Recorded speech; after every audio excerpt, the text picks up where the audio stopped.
ధైర్యం నీకుందా? తీర్పు దినమునందున ఆయన ముందు నీవు నిలిచే ధైర్యం నీకుందా?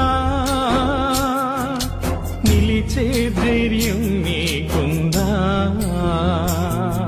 మార్పు చెందవా నీవు, మార్పు చెందవా, ఈ బ్రతుకు మార్చుకోవా?